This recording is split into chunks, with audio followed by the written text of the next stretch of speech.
이주용 노사발전재단 인천지사장과 오늘은 2050 탄소 중립선언 1주년을 맞아서 우리 사회 변화의 흐름에 대해서 이야기를 좀 해보는 시간 가져보도록 하겠습니다. 자, 연결돼 있죠? 이주용 지사장님, 안녕하세요. 네, 안녕하십니까? 예. 자, 지사장님. 네. 지난 시간에 그 탄소 중립 등 그 환경 변화와 AI와 로봇의 발달, 그리고 이제 4차 산업과 연관된 우리 노동시장의 변화에 대해서 좀 못다한 이야기를 좀 더 해보려고 하거든요. 네, 그렇습니다. 네.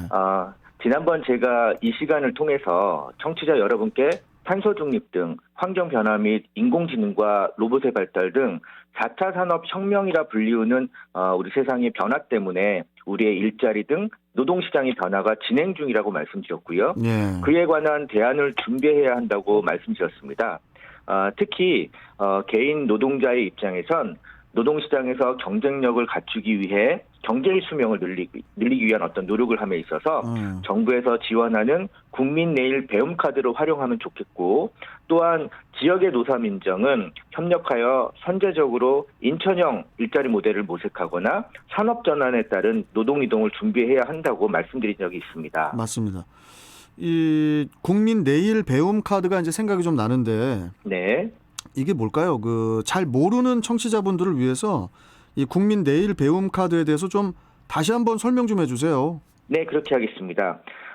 최근 급변하는 산업 전환에 대비해서 새로운 직무 전환 교육이 필요한 국민을 대상으로 정부에서 훈련비를 지원하는 제도인데요. 네. 1인당 약 300에서 500만 원까지 지원하고 있습니다. 이 카드를 활용해서 기본적인 문서 작성 교육부터 빅데이터 분석 같은 고급 프로그램 언어도 배울 수 있고, 또 바리스타 자격 취득까지 수준과 관심에 따라서 시간과 장소의 구애됨이 없이 학습할 수 있는 제도입니다. 좀 많은 분들이 활용을 하면 되게 좋을 것 같은데, 네. 이 국민 내일 배움 카드의 내년도 예산, 이 내년도 예산이 얼마 전에 이 국회를 최종 통과했다고 알고 있거든요. 네네, 그렇습니다. 그 예산이 뭐 상당한 걸로 들었어요. 어떻죠 지금? 네.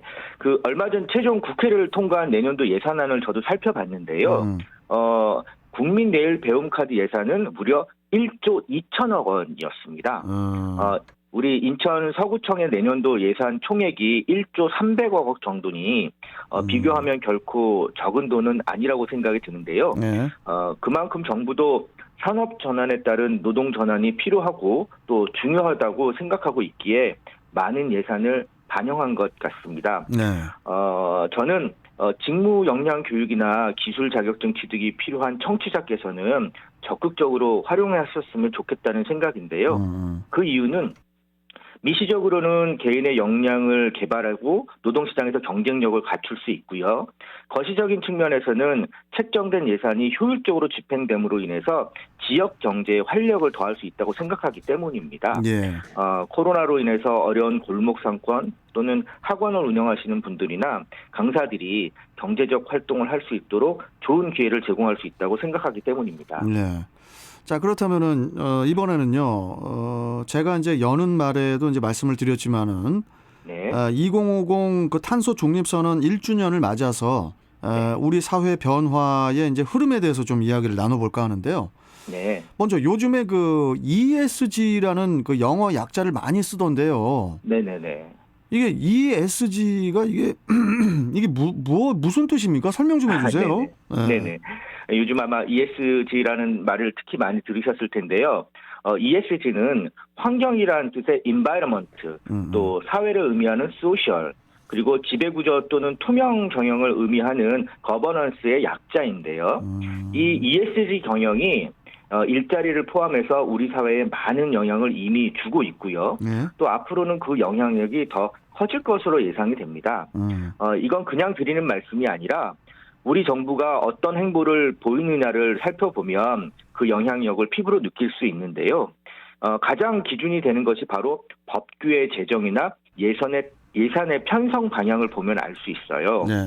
1년 전, 즉 작년 12월에 우리 정부는 2050년 탄소 중립 목표를 선언했고요. 최근에는 관련법인 기후위기 대응을 위한 탄소 중립 녹색 성장 기본법을 제정했습니다. 이렇게 법을 제정했다는 의미는 우리 사회의 준거, 즉 기준이 바뀌었다는 것이고요. 네. 구체적으로는 중앙정부는 물론이고 지방자치단체 그리고 공공기관 등이 의무적으로 탄소 중립에 관한 기본계획을 주기적으로 수립하고 녹색 성장에 관한 내용을 시행해야만 하는 것입니다. 네. 자, 그런데 이주영 지사장님, 네. 제가 여기서 이제 좀 의문이 드는 게 우리 지사장님께서 노사발전재단에서 근무하시잖아요. 네, 그렇습니다. 이 노사발전재단은 노동과 일자리와 관련된 일을 하는 곳인데 네. 어떻게 환경하고 무슨 상관이 있을까 싶거든요. 네, 맞습니다. 네. 진행자께서 그런 의문을 가지실 수 있는데요. 네. 제가 환경, 즉 ESG 경영에 관심을 갖는 이유는 이러한 내용이 우리 산업이나 경제, 그리고 일자리와 결코 무관하지 않기 때문입니다. 예를 들면 유럽, 즉 EU 내에서 판매되거나 생산되는 제품은 완제품뿐만 아니라 그 제품을 구성하는 부품에 대해서도 노동, 인권보호, 기후변화 대응을 잘하고 있는 업체에서 생산된 것이라는 것을 밝혀야만 하는 내용의 법제화를 추진하고 있고요. 그래서 앞으로 EU 국가에 수출할 때 만약 그 제품의 부품 업체에서 외국인 노동자에게 부당한 노동행위가 있었다든지 이산화탄소를 과다하게 배출하는 방식으로 생산된 제품을 사용했다면 EU 정부에서 수출에 제재를 가한다는 내용이기에 우리 기업이 사전에 신경 쓰고 준비해야 할 것입니다. 예. 아, 근데 이제 말씀을 되게 편안하게 친절하게 잘해 주셨는데 제가 지금 확 와닿지가 않아 가지고 예. 이게 지금 우리 생활하고 좀 연관지어 가지고 다시 한 번만 좀 쉽게 설명 좀 해 주실 수 있으세요? 네, 그렇게 하겠습니다. 예. 우리 생활 속에서 변화, 이제 또 다른 측면을 한번 좀 살펴보시겠는데요. 예. 제가 지난번 4차 산업혁명과 노동시장의 변화에 대해 말씀드리면서 주로 도시나 제조공장을 말씀드렸는데요. 예. 이번에는 우리 농촌 모습을 한번 생각해 보겠습니다. 제 장인, 예를 들어서 부모님들께서는 소위 농촌에서 농사를 지으셨는데 지금은 물론 연세가 높아 농사를 직접 짓지는 않으시지만 예전에는 제가 저희 집에 한번 놀러 오시죠. 또는 여름 휴가 한번 같이 가시죠. 그러면 논에 물도 대야 하고 또 그렇죠. 밭작물에 물도 줘야 하고 해서 못 움직이신다고 해서 안타까워했던 적이 있습니다. 예. 그러나 어쩔 수 없었죠. 그 당시 우리네 생각에 농사 짓는 것은 모든 것을 사람이 곁에 있어야 되고 수시로 농기구를 들고 수작업을 해야 하는 것이었기에 안타깝지만 어쩔 수 없다고 생각했었습니다. 그때는 그랬어요. 그래서 이제 요즘에는 외국인 노동자분들을 고용을 하고 네, 그렇습니다. 농사도 이제 자동화 설비 같은 걸로 대응하는 경우가 좀 많아지지 않았습니까? 네, 맞습니다. 요즘에는 사실 코로나19로 인해서 그마저 쉽지 않지만 농촌의 고령화에 대응하기 위해 계절적으로 외국인 노동자를 고용하고 부족한 노동력을 이제 보완하고 있습니다. 그렇죠. 그런데 최근에 이제 제 고등학교 동창 중에 한 명이 소위 말하는 귀촌을 했습니다. 이 친구는 가끔 모이는 동창 모임도 잘 나오고 또 SNS 같은 사회적 관계 서비스망으로 자신의 어떤 농작물을 판매도 하고 나름 재미있게 살고 있는 모습을 볼 수 있었는데요. 예. 물론 저희 처가 같은 똑같은 작물은 아니지만 나름 차원이 다른 농촌 생활을 하고 있었는데요. 바로 자동화 설비와 ICT 기술을 이용해서 최적의 환경 조건을 관리하는 지능형 농장을 추구하고 있더라고요. 왜 우리가 TV 광고를 보면 귀가하기 전에 스마트폰으로 난방이나 에어컨을 미리 켜고 또 조명이나 자기가 좋아하는 음악을 켜는 등의 모습을 보셨을 텐데 그렇죠. 그 사물 인터넷이라는 문물을 이용해서 시간과 노동력을 줄이고 있었어요.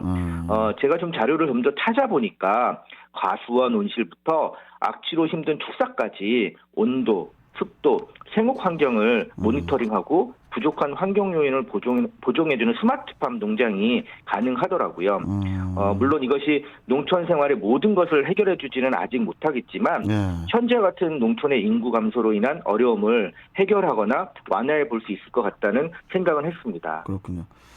맞습니다. 그게 이제 사물 인터넷이라고 하잖아요. 네네네. 일손이 부족한 그 농촌의 어려움을 해결할 수 있다는 점에서는 이 4차 산업의 발달이 굉장히 효율적일 것 같은데, 자, 그런데 우리 지사장님께서 우리 청취자들에게 생활 속에서 참여할 수 있는 탄소 중립에 관한 팁을 하나 알려주시겠다고요? 네, 그렇습니다. 네. 우리도 그런 탄소 중립에 관해서 노력을 좀 해야 되는데요. 네. 생활 속에서 참여할 수 있는 탄소 중립에 관한 팁을 좀 실천하시면 좋을 것 같아서 좀 말씀드리도록 하겠습니다. 네. 우리 사회가 이렇게 변화하다가 보니까 저 역시 거기에 초점을 맞춰서 뉴스나 관련 서적을 이제 관심 있게 보게 되는데요. 네. 지구 온난화와 관련해 탄소 배출을 줄이자는 이야기는 많이 하잖아요. 네. 그런데 우리는 주로 이제 화력 발전소나 내연 기관차 감소 등만을 이제 떠올리는 것 같아요. 근데 디지털 탄소에 대해서도 우리가 많은 관심을 가져야 할 것 같습니다. 예. 예를 들면 우리가 사용하는 매일매일 사용하는 전자 메일함을 살펴보면 보낸 메일함, 받은 메일함 등등 해서 많은 통수의 메일이 각종 보관함에 보관되어 있죠. 그렇죠. 예. 그런데 바로 이 메일을 보관하기 위해서는 데이터 센터가 24시간 동안 일정한 온도 하에서 가동되어야 하고 전기 먹는 하마라고 불릴 정도로 엄청난 전기가 필요하다고 합니다. 그래서 그래요? 통상적으로 한 통의 전자 메일을 약 4g의 이산화탄소를 배출한다고 하는데요. 그러니까 우리가 각자 약 한 1GB 정도의 메일함만 비워도 상당수의 탄소 배출을 줄일 수 있을 것입니다. 우리 지사장님께서 거짓말 하시는 것 같은데. 아니, 메일함 비우는 거하고 탄소 네. 배출하고 무슨 상관이 있습니까? 그럼 뭐 스마트폰도 마찬가지입니까? 네, 그렇습니다. 스마트폰도 마찬가지입니다. 우리가 이제 검색 등을 하거나 이럴 경우 와이파이나 LTE 같은 네트워크를 거쳐서 데이터 센터로 서버를 연결할 때도 또는 동영상을 다운로드해서 보지 않고 이제 스트리밍으로 이렇게 영화나 음악을 듣는다면 계속 데이터 센터와 연결해야 해서 더 많은 탄소 배출이 된다고 하더라고요. 그래서 저는 그 내용을 알고부터는 가능하면 오래되고 꼭 필요하지 않은 메일은 삭제를 해서 휴지통도 비우고 동영상은 스트리밍보다는 다운로드를 받아서 본다거나 합니다. 여러분도 꼭 필요한 내용은 다운받거나 캡처해서 보관하시고 그렇지 않은 메일은 삭제하셔서 디지털 탄소 배출을 줄일 수 있도록 했으면 좋겠습니다. 예, 우리 지사장님과 이제 이야기하면서 좀 느끼는 거지만은 이 과학과 산업의 발달이 우리에게 주는 긍정적인 측면도 있지만은 네. 부정적인 면도 분명히 존재하지 않겠습니까? 예, 맞습니다. 앞으로 우리가 살아갈 세상이 4차 산업 세상인지라 부정적인 측면에 대한 인지도 분명 필요해 보이는데 어떻게 보십니까? 네, 말씀하셨듯이 이제 과학과 산업의 발달이 우리에게 주는 긍정적인 측면도 있지만 부정적인 우려도 상당수 있는데요. 네. 앞서 말씀드린 4차 산업혁명과 인공지능의 발달 역시 그렇게 잠시 좀 살펴보겠습니다. 네. 지난번 방송에서 제가 24시간 쉬지도 않고 아프지도 않으며 다양한 국가의 언어로 뉴스를 전달하는 AI, 즉 인공지능 아나운서가 지금 한국에도 있다고 말씀드린 적이 있습니다. 예. 그 표정이 굉장히 자연스럽고 목소리도 똑같아서 실제 아나운서와 구분하기조차 쉽지 않다고 말씀드린 적이 있는데요. 최근에는 보셨지만 대선 후보의 아바타가 연설을 대신하고 그렇죠. 또 인공지능 AI 대변인이 논평을 내는 시대가 바로 현실입니다. 예. 고객의 어떤 민원 상담을 채팅 로봇이 대신해서 단순 반복적인 노동에 있어서 근로자의 스트레스를 감소시키는 건 아주 긍정적인 모습이지만 이에 반해서 걱정도 상당 부분 있는 것이 현실인데요. 예를 들면 AI의 악용과 인공지능의 어떤 편향성의 문제입니다. 그것을 딥페이크라고 부르는데요. 딥러닝의 딥과 속이다의 영어 단어인 페이크의 합성어입니다. 즉 인공지능으로 만든 가짜 콘텐츠를 의미하죠. 이 딥페이크는 인간이 구별할 수 없을 정도로 이 정교한 이 가짜 영상, 뭐 가짜 이미지, 가짜 음성이 모두 포함이 돼서 진짜 같은 그 가짜 컨텐츠를 만들어내는 그런 기술이지만은 네. 이 딥페이크 기술이 원래 목적은 이런 게 아니었다고 하더라고요. 네, 그렇습니다. 이제 딥페이크는 원래 이제 손상된 이미지나 영상을 복원하고 또 디자인 업무를 자동화하면서 영화나 드라마의 특수 효과에도 활용하는 등 편리한 용도로 이제 활용하기 위한 만든 기술인데요. 그런데 이러한 기술이 악용되어서 유명인의 얼굴에 성인 동영상을 합성하여 유포한다거나 또 욕설하는 정치인의 페이크 영상을 만들어서 악의적으로 활용하는 등의 문제가 있습니다. 여기서 우리가 좀 주의해야 할 것은 소위 스미싱이라고 불리우는 범죄에 노출되지 않아야 하는데 예를 들면 뭐 자녀가 납치되었다고 딥페이크로 조작된 음성이나 영상을 보여주면서 돈을 요구할 가능성도 있기 때문입니다. 생각하면 참 끔찍하죠. 그렇네요. 예, 더불어 한 가지 더 말씀드리면 요즘 코딩이나 컴퓨터 능력은 10대 청소년들도 어른 못지않게 뛰어난데요. 그렇죠. 가끔 보면 아이들이 호기심이나 장난으로 이런 영상을 만들어서 유포할 우려도 있기 때문에 자녀를 둘 부모님은 아이들에게 이런 행동으로 인한 책임과 윤리에 관해서도 꼭 유의하라고 말씀해 주실 필요가 있을 것 같습니다. 예, 옳으신 말씀이시고요. 자, 그러면은 우리가 지금까지 이어왔던 이야기에 대한 마무리를 좀 이제 지어야 할 것 같은데요. 네네. 이렇게 그 4차 산업과 환경 변화의 흐름 속에서 우리 사회는 어떤 변화와 노력을 해야 된다고 보십니까? 예, 제가 두 번의 방송 동안에 주로 말씀드린 것은 우리 사회의 어떤 변화에 대한 주제였는데요. 네. 최근 연말 인사를 보니까 이러한 변화는 기업에서도 또 노동조합에서도 진행되고 있더라고요. 우리나라 최고의 기업 중 하나인 S전자의 경우도 눈에 띄는 인사가 있었는데 네. 바로 30대 임원들이 다수 등장하고 있고 이것은 한두 명의 발탁 인사 정도가 아니라 다수의 젊은 직원을 핵심 분야 중책을 맡긴 것이죠. 네. 근데 이들은 입사한 지 10년이 채 되지 않은 사람들이었습니다. 네. 노동조합도 그런데 이제 얼마 전 인천교통공사의 노조위원장과 노사관계에 관해서 이제 좌담회를 한 적이 있었는데요. 네. 최근 선거를 통해서 젊은 세대에게 위원장직을 넘겼다고 하더라고요. 이제 본인을 포함해서 동기들이 IMF 외환위기 무렵부터 한 20여 년간 조합 활동을 열심히 해왔는데 지금은 젊은 직원들이 많이 입사를 했고 그들에게 맞는 새로운 노동운동이 필요하다고 판단한 것 같습니다. 네. 그러면서 고용에 관한 문제도 이제 언급을 좀 했는데요. 예를 들면 예전에는 영무원이 승객을 대상으로 전철표를 직접 판매하기도 했었는데 네. 지금은 그런 인원은 볼 수가 없고요. 물론 안전 때문에 쉽지는 않겠지만 자율주행에 관한 문제는 지하철도 예외가 아니라면서 일자리에 대해서도 우려의 목소리를 내는 것을 들었습니다. 이렇듯 우리 사회 곳곳에서 변화는 이미 시작되어 진행되고 있고요. 관련하여 우리의 일자리 역시 많은 변화가 있습니다.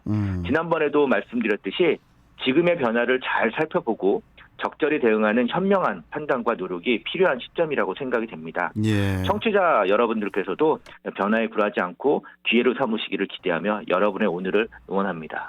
오늘 우리 이주용 지사장님 때문에 이메일에 아무 신경 안 쓰고 계속 차곡차곡 쌓아뒀던 뭐 스팸 메일부터 그런 여러 가지 저 쓸데없는 메일들 빨리빨리 휴지통 넣어서 빨리 삭제를 해야 되겠다. 예, 그래야 될 것 같습니다. 그게 또 우리 탄소를 또 줄일 수 있는 그런 또 그 꿀팁 아니겠습니까? 네, 그렇습니다. 예, 이걸 또 알게 돼서 너무 감사합니다. 네, 고맙습니다. 예, 오늘 말씀 잘 들었고 또 다음 시간에 또 뵙도록 하겠습니다. 고맙습니다. 네, 감사합니다. 예, 고맙습니다. 네.